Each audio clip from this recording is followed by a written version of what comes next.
मैं हूं अब्दुल कदीर और आप देख रहे हैं मेरा यूट्यूब चैनल अवाम की बात। मोहतरम नाज़रीन, आपके इल्म में ही है कि अभी हुकूमत तब्दील हुई है और एक नई हुकूमत आ गई है जिसके सरबराह हैं मियाँ शहबाज शरीफ। अभी चंद दिन ही हुए हैं, ये जो ट्रांजिशन था, इंतकाल इक़्तिदार था, इसमें पूरी कौम कितना अरसा ज़हनी अज़ियत में मुब्तला रही है और बज़ाहिर इसमें कोई तब्दीली नज़र नहीं आ रही। अभी मुफ्ती इस्माइल साहब गए थे अमेरिका में IMF के साथ मुज़ाकरात करने, और पहले जो इशू था वो यही था कि महंगाई बहुत है, बद इंतज़ामी है, कोई चीज़ हुकूमत के कंट्रोल में नहीं है, अवाम महंगाई की चक्की में बुरी तरह पिस रहे हैं। तो नई हुकूमत आ गई और ज़्यादा इसी बेस पे आई है कि मुल्क तबाह हो रहा है, महंगाई बहुत है, अवाम महंगाई की चक्की में पिस रहे हैं। लेकिन बड़ी अजीब और काबिल अफसोस बात है कि अब मौजूदा हुकूमत की तरफ से भी ये बयानात आ रहे हैं कि जनाब IMF की बातें माननी पड़ेंगी, पेट्रोल की कीमत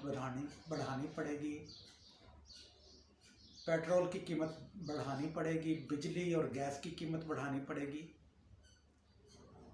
तो जनाब ये तो कोई बात ना हुई।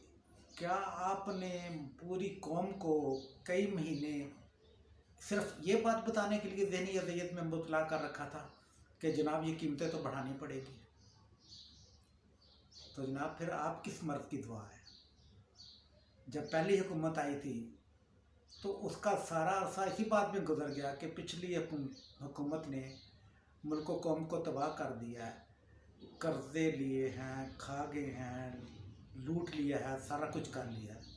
ठीक है, अब जब आप आए हैं तो आपने ये बातें शुरू कर दी कि जनाब पेट्रोल तो महंगा करना पड़ेगा, उनकी शर्तें तो माननी पड़ेंगी।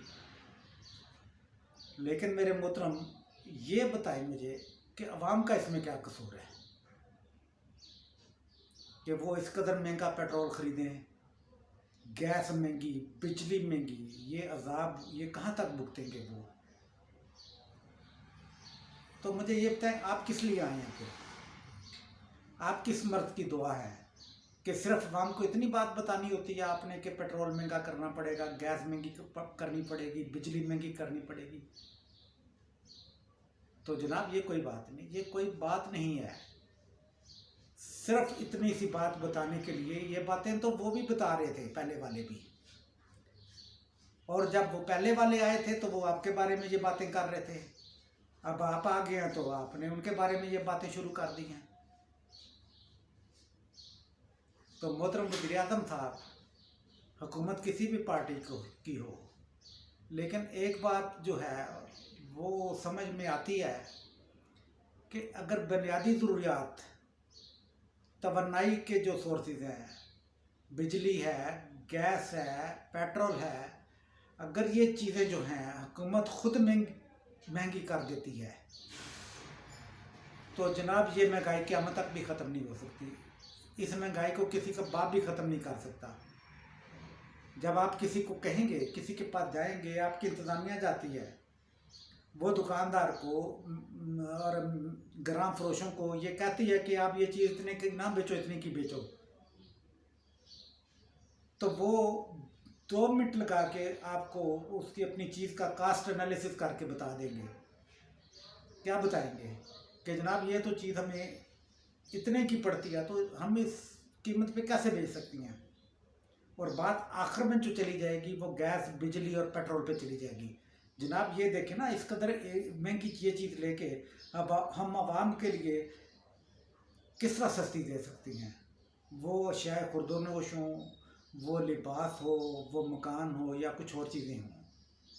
ठीक है, तो जनाब ये जो है अपनी ताकत जो है वो आप इस बात पे लगाएं। और दूसरी बात ये है कि जनाब आप इन चीज़ों की कीमतें ना बढ़ाएं, आप अपने जो अवाम पर टैक्स लगाए हुए हैं वो ख़त्म करें, वो कम करें, ताकि वो टैक्स इसमें से निकलें तो इनकी चीज़ें ये सस्ती हों। जनाब, आप अपने इंतज़ामी अखराजात कम करें, आप सरकारी मुलाजमतों को मराहत ना दें। ये कौम मुल्क पे बोझ हैं। ज़्यादातर लोग सरकारी अदारे प्रॉफिट में नहीं जाते आमतौर पे, और उनका सारा बोझ गरीब और प्राइवेट अवाम पर न डालें। और अवाम के समझने वाली भी ये बात है कि इस पर गौर व फिक्र करें। बिल्कुल सादे बन गए हैं। जो भी हुकूमत आए अपने मकसद के लिए इन्हें इस्तेमाल कर ले और बात ख़त्म होगी। फिर अभी कुछ दिन पहले की बात है, 1 महीना पहले सारी अवाम महंगाई से रो रही थी। रोटी को देख लो, आटा देख लो, चीनी देख लो, घी देख लो, कीमतें कहाँ से कहाँ पहुँच गई। ठीक है, लेकिन अभी अपने बयानियों से सियासतदानों ने अवाम को ऐसा बहलाया खिलाया है कि वो सब कुछ भूल गए हैं। गरीब से गरीब आदमी जो है वो महंगाई की बात नहीं कर रहा। ठीक है, जब ये बातें ठंडी हो जाएंगी 1-1.5 महीने के बाद, तो फिर ये रोएंगे जनाब। फिर 5 साल रोते रहो जनाब, जो मर्जी कर लो। ना तालीम, ना सेहत, ना खुराक, कोई चीज़ भी आवाम की पहुंच में नहीं है। तो हुक्मरानों से दरख्वास्त है कि खुदारा इस बात पे गौर करें। सिर्फ ये ना बता दिया करें कि ये महंगा करना पड़ेगा, तो इसका हल निकालें। माहिरीन आपके पास है, इसका हल निकालें। अवाम को ये बात सिर्फ सुना देना काफ़ी नहीं है। और मेहरबानी करके इस मुल्क पर रहम खाएं और कोई इसका हल निकालें। ऐसे IMF के कहने पर हर चीज़ को बेलगाम महंगा ना कर दें। अल्लाह हाफिज़।